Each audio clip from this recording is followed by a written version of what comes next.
7 साल का विवेक अपनी माता नीलम और पिता हरीश के साथ रहता था। हरीश प्राइवेट कंपनी में नौकरी करता था, जबकि नीलम घर संभालती थी। विवेक उनकी इकलौती संतान थी।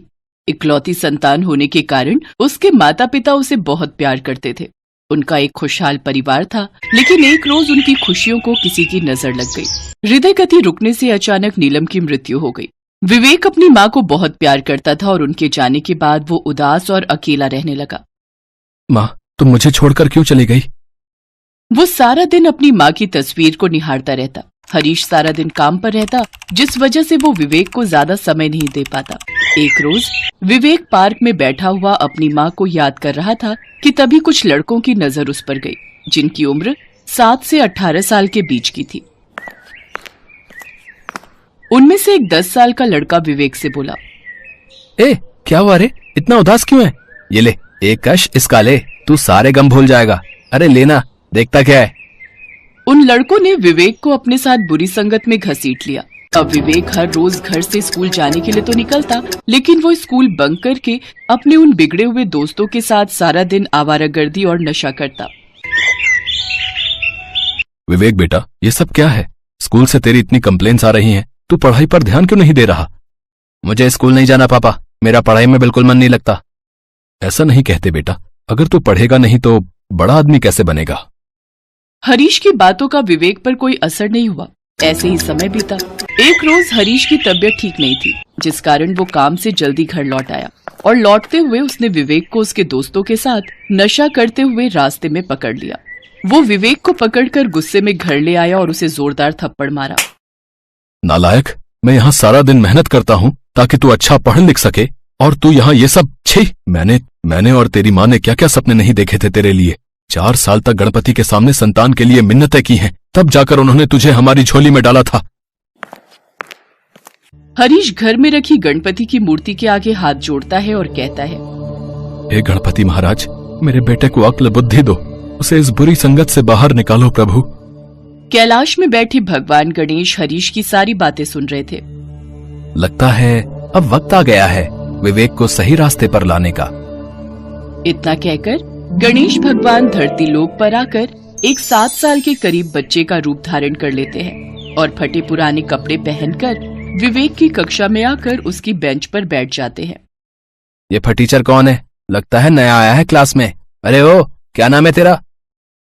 मेरा नाम गनू है और मैंने आज ही स्कूल में दाखिला लिया है। तभी क्लास में टीचर आती हैं और पढ़ाने लगती हैं। चलो सभी बच्चे अपनी अपनी किताबें निकालो। Yes miss. गनू भी अपनी किताब खोल लेता है, लेकिन गनू देखता है कि विवेक पढ़ाई में बिल्कुल भी ध्यान नहीं दे रहा। छुट्टी होने के बाद वो विवेक के पास जाता है और उससे कहता है, अगर तुम्हें बुरा न लगे तो क्या तुम मेरे दोस्त बनोगे? दोस्त? अच्छा ठीक है। विवेक जेब से गुटखा निकालकर अपने मुंह में डाल लेता है। गनू ये सब देख रहा था। कुछ देर चलने के बाद गनू ने विवेक से पूछा, क्या हुआ दोस्त? मैं देख रहा था क्लास में तुम्हारा पढ़ाई में बिल्कुल भी मन नहीं था। गनू, सच कहूं तो माँ के मरने के बाद मेरा पढ़ाई में बिल्कुल भी मन नहीं लगता। तुम्हें पता है, जब मेरी माँ थी तो मुझे खुद पढ़ाती थी। हाँ, तो अपनी उसी माँ की खातिर तुम फिर से पढ़ाई में मन लगाओ। जब वो ऊपर से तुम्हें ऐसे देखती होंगी तो क्या उन्हें अच्छा लगता होगा? और तुम्हारे बाबा, वो सारा दिन धूप में जलकर तुम्हें अच्छी शिक्षा देने के लिए, अच्छा इंसान बनाने के लिए कड़ी मेहनत करते हैं। अरे तुम्हारे पास तो हर सुविधा है दोस्त। एक मुझे देखो, मैं गरीब घर से हूँ, मेरे पास तो स्कूल की फीस तक भरने के पैसे नहीं थे। वो तो भला हो उस प्रिंसिपल का जिसने मुझे मुफ्त में दाखिला दे दिया। अच्छा ये सब छोड़ो, अब से मैं तुम्हारी पढ़ाई में मदद करूंगा और देखना, एक दिन तुम क्लास में जरूर फर्स्ट आओगे, लेकिन उससे पहले तुम्हें अपनी सारी बुरी संगतें और आदतें छोड़नी होंगी। सच में दोस्त, अगर मेरी माँ मुझे देख रही होगी तो फिर तो मैं अपने माँ बाबा के लिए जरूर मन लगाकर पढ़ूंगा और सब बुरी आदतें भी छोड़ दूंगा। हाँ मेरे दोस्त, और इसमें मैं तुम्हारी मदद करूंगा। विवेक ने अपने बुरे दोस्तों की संगत छोड़ दी और अब वो बस गनू के साथ ही रहने लगा। गनू विवेक की पढ़ाई में खूब मदद करता, साथ ही क्लास में जो भी पढ़ाया जाता उसे भी विवेक मन लगाकर पढ़ता। वो दोनों क्लास में एक ही बेंच पर बैठते। स्कूल खत्म होने के बाद वो दोनों साथ में एक पार्क में खेलते और उसके बाद साथ में बैठकर पढ़ाई भी करते। अब विवेक पढ़ाई में खूब अच्छा हो गया। एक दिन अपना हाथ आगे कर गनू। गनू ने अपना हाथ आगे बढ़ाया तो विवेक ने अपनी जेब से फ्रेंडशिप बैंड निकालकर गनू के हाथ पर बांध दिया। अरे वाह, ये तो बहुत सुंदर है। इस पर तो मेरा और तुम्हारा नाम भी है। मुझे बहुत पसंद आया। विवेक मेरे दोस्त, अब मैं तुझे फर्स्ट प्राइज लेते हुए देखना चाहता हूँ, लेकिन तुझे ये जल्द करना होगा क्योंकि अब मैं और ज्यादा यहाँ नहीं रुक पाऊंगा। क्या मतलब गन्नू, तू कहीं जा रहा है क्या? गनू ने विवेक के सर पर हाथ रखा और धीमी सी मुस्कुराहट के साथ चुपचाप वहां से चला गया। कुछ दिन बाद स्कूल में रिजल्ट की घोषणा हुई और विवेक ने पूरी क्लास में फर्स्ट प्राइज हासिल किया। वो प्राइज देख उसकी आंखों में आंसू आ गए। इस प्राइज का असली हकदार तो मेरा दोस्त गन्नू है, जिसकी वजह से आज मैं यहाँ हूँ। गन्नू, गन्नू मेरे दोस्त, कहाँ है तू? यहाँ स्टेज पर आ जा। कौन गनू? विवेक, तुम किसकी बात कर रहे हो? इस नाम का तो कोई स्टूडेंट अपने स्कूल में है ही नहीं। ये आप क्या कह रही हैं मैडम? वो जो मेरे साथ मेरी बेंच पर बैठता था, गनू, मेरा दोस्त गनू। विवेक ने हर तरफ नजर घुमाई लेकिन वहां गनू नहीं था। वो भागता हुआ उस पार्क में पहुंचा जहां वो खेलते थे, लेकिन वो वहां भी नहीं था। फिर वो उसके बताए हुए घर पर पहुंचा और बाहर से गनू को आवाज देने लगा। गनू, गनू मेरे दोस्त, गनू तू कहाँ है? देख, आज तेरा सपना पूरा हो गया। मुझे फर्स्ट प्राइज मिला है दोस्त। बेटा, किसे ढूंढ रहे हो? यहाँ तो कोई गनू नहीं रहता। ये घर तो पिछले 10 सालों से बंद पड़ा है। ये सुनकर विवेक हैरान रह जाता है। वो मायूस होकर वो प्राइज लेकर अपने घर जाता है, जहाँ हरीश उसे देखकर बहुत खुश होता है। शाबाश मेरे बेटे, मैं जानता था तू हमारा नाम जरूर रोशन करेगा। हे गणपति महाराज, आज ये आपकी वजह से ही संभव हो पाया है। हरीश विवेक के साथ गणपति की मूर्ति की तरफ हाथ जोड़कर उन्हें धन्यवाद देता है। तभी विवेक की नजर गणपति के हाथ में बंधे हुए उस फ्रेंडशिप बैंड पर जाती है, जो विवेक ने गनू के हाथ पर पहनाया था, जिस पर गनू और विवेक लिखा हुआ था। विवेक सब समझ जाता है। इसका मतलब गनू कोई और नहीं बल्कि गणपति महाराज ही थे, जो स्वयं मेरी मदद करने यहाँ आए थे। तू कहना क्या चाहता है विवेक? विवेक की आंखों से आंसू बहने लगते हैं।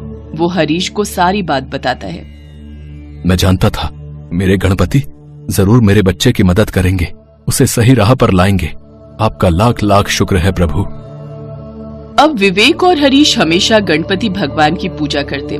साथ ही विवेक पढ़ाई में भी बहुत अच्छा हो गया। अब हर साल वो अपने स्कूल में फर्स्ट आता।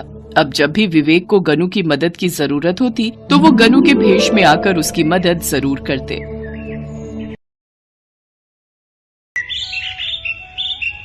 गणेश चतुर्थी उत्सव की तैयारियां धूमधाम से चल रही थी। हर साल की तरह बप्पा के जन्म दिवस को धूमधाम से मनाया जा रहा था। ढोल नगाड़े भजन कीर्तन के बीच गणेशा के स्वागत की तैयारियां हो रही थी। भगवान गणेश कैलाश पर्वत से सारा नजारा देख रहे थे। वे माँ पार्वती और भगवान शिव से बोले, माताश्री, पिताश्री, पृथ्वी लोक पर मेरे जन्म दिवस की तैयारियां कितनी धूमधाम से चल रही हैं। धरतीवासी मेरे जन्मदिन को बहुत ही धूमधाम से मनाते हैं। मेरा मन कह रहा है इस बार मैं आप सबके साथ पृथ्वी लोक पर जाऊं। ये तो बहुत अच्छा विचार है पुत्र गणेश। भगवान गणेश धरती लोक पर जाने के लिए बहुत ही सुंदर हीरे जवाहरात से सजी हुई पोशाक पहन लेते हैं। उसके बाद भगवान शिव, माँ पार्वती और कार्तिकेय तीनों गणेश जी के साथ उनका जन्मदिन मनाने पृथ्वी लोक पर पहुंचते हैं। धरती लोक का नजारा देखकर गणेश जी बहुत खुश थे। सब जगह गणपति बप्पा मोरिया नाम से गणेश जी के नाम का भजन कीर्तन हो रहा था। उनके जन्मदिन की तैयारियां चल रही थी। तभी एक व्यक्ति की नजर शिव परिवार पर पड़ती है। देवा, ओ देवा, वो देखो शिव परिवार की झांकी। ये बालक तो वास्तव में गणेश जी जैसा दिखाई दे रहा है। लगता है इस बालक को मोदक का प्रसाद खाना है। रुको बेटा, मैं अभी पंडाल में से प्रसाद लेकर आती हूँ। देखा माताश्री, पिताश्री, मेरे जन्मदिन पर मेरे स्वागत की कितनी तैयारियां होती हैं। अब हम सब भरपेट मोदक खाएंगे। ये लो बेटा, मोदक खाओ। ये भगवान शंकर आपके लिए, ये माँ पार्वती और ये भगवान कार्तिकेय। सचमुच आप सब सह परिवार सचमुच का शिव परिवार लग रहे हैं। मोदक बहुत ही स्वादिष्ट है माता। इतना कहते ही शिव परिवार वहाँ से अंतर्ध्यान हो गया। महिला चौंक गई और उसकी आंखों में आंसू आ गए। जो व्यक्ति कुछ देर पहले शिव परिवार को झांकी समझ रहे थे वो दुखी हो गए। हमने सचमुच के शिव परिवार को पहचाना नहीं। हमसे बड़ी भूल हो गई। भगवान कब किस रूप में आ जाते हैं पता ही नहीं चलता। तुमने सही कहा भाई, भगवान आए और चले गए, हमने उन्हें पहचाना ही नहीं। चलो अंदर पंडाल में चलकर भगवान गणेश की पूजा अर्चना करते हैं और उनसे क्षमा याचना करते हैं। भगवान गणेश अपने माता पिता और भाई के साथ अपने जन्मदिन की तैयारियां देखते हुए आगे बढ़ रहे थे। तभी उनकी नजर एक टूटी फूटी झोपड़ी पर जाती है जिसमें बहुत अंधेरा और सन्नाटा था। माताश्री, पिताश्री, इस झोपड़ी में अंधेरा क्यों है? क्या यहाँ पर कोई नहीं रहता?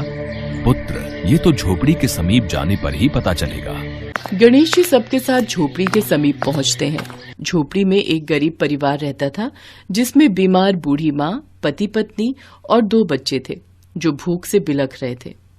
झोपड़ी में एक कोने पर छोटी सी भगवान गणेश की मूर्ति रखी थी जिसके सामने एक दीपक जल रहा था और पत्नी गणेश भगवान से प्रार्थना कर रही थी। कमला, भगवान गणेश की पूजा करने से क्या होगा? वो हमारी सुनते ही कहाँ है। कितने दिनों से कोई काम नहीं मिला। माँ की दवाई लानी है, घर में खाने को कुछ भी नहीं है। मैं सचमुच बहुत लाचार हो गया हूँ। कोई काम देने को राजी ही नहीं होता। मुझे तो लगता है हम गरीबी में ही दिन काट कर इस दुनिया से चले जाएंगे। ऐसा न कहो जी, गणेश चतुर्थी के पावन अवसर पर भगवान गणेश की पूजा अर्चना से हमारे सारे दुख दूर हो जाएंगे। गणेशा, आपके जन्म दिवस पर मैं आपको बस खिचड़ी ही भोग लगा रही हूँ। घर में खाने को कुछ भी नहीं है, बस यही थोड़े से चावल और दाल रखी थी। ये भोग स्वीकार करो प्रभु। भगवान गणेश ये सब देख रहे थे। वो शिव जी और पार्वती जी से बोले, माताश्री, पिताश्री, आज मैं इन सब के साथ मिलकर अपना जन्मदिन मनाऊंगा। बहुत उत्तम विचार है पुत्र गणेश। घर में कोई है? गणेश आए हैं, हमारा स्वागत नहीं करोगे? ये तो शिव परिवार की झांकी दिखाई देती है। आज गणेश चतुर्थी का उत्सव है, इन्हें भीतर बुला लेती हूँ। हाँ हाँ, आप सब अंदर आ जाइए। मुझे तो अपना जन्मदिन मनाना है, केक काटना है, पूरी पकवान, मोदक, मिठाइयाँ भी खानी है। इसलिए तो मैं सह परिवार आप सबके साथ अपना जन्मदिन मनाने आया हूँ। पर मेरे घर पर तो खिचड़ी के सिवा खाने को कुछ भी नहीं है और आज आप मेरे घर भगवान रूप में आए हैं। मैं आपकी इच्छा कैसे पूरी करूँगी? हे भगवान गणेश, मेरी मदद कीजिए। अब गणेश को याद किया है तो मुझे कुछ करना ही होगा। खिचड़ी को 5 भागों में बांट दो। कमला को कुछ भी समझ नहीं आ रहा था कि ये सब क्या हो रहा है। वो तो शिव परिवार को एक झांकी का रूप समझ रही थी। कमला ने खिचड़ी को 5 भागों में बांट दिया। भगवान गणेश ने खिचड़ी का पहला भाग बहुत ही स्वादिष्ट और सुंदर केक में बदल दिया। दूसरा भाग मोदक मिष्ठान में बदल गया। तीसरा भाग पूरी पकवान में बदल गया। चौथा भाग सुंदर वस्त्रों में बदल गया और 5वां भाग हीरे, जवाहरात, मोती और आभूषणों में बदल गया। कमला और उसका परिवार ये सब चमत्कार देखकर दंग रह गया। सबने भगवान को अपने समक्ष देखकर हाथ जोड़ लिए। साक्षात शिव परिवार के दर्शन पाकर मेरा और मेरे परिवार का जीवन सफल हो गया प्रभु। हाँ माँ, तुमने सच्चे हृदय से मुझे याद किया था और जो कोई भी गणेश चतुर्थी के शुभ अवसर पर सच्चे हृदय से मुझे याद करता है तो उस पर मेरी कृपा सदैव बनी रहती है। इतना कहते ही भगवान गणेश अपने माता पिता और कार्तिकेय के साथ अंतर ध्यान हो गए। कमला के घर में गणेश के चरण पड़े तो उसके घर में सुख समृद्धि का वास हो गया। उसकी सास की बीमारी दूर हो गई। कमला ने रहने के लिए बड़ा घर भी बनवा लिया। अब उसके पास गणेश जी की कृपा से सब कुछ था। कहते हैं सच्चे हृदय से भगवान को याद करो तो वो दर्शन देने जरूर आते हैं। बस जरूरत होती है मन में विश्वास का दीपक जलाने की।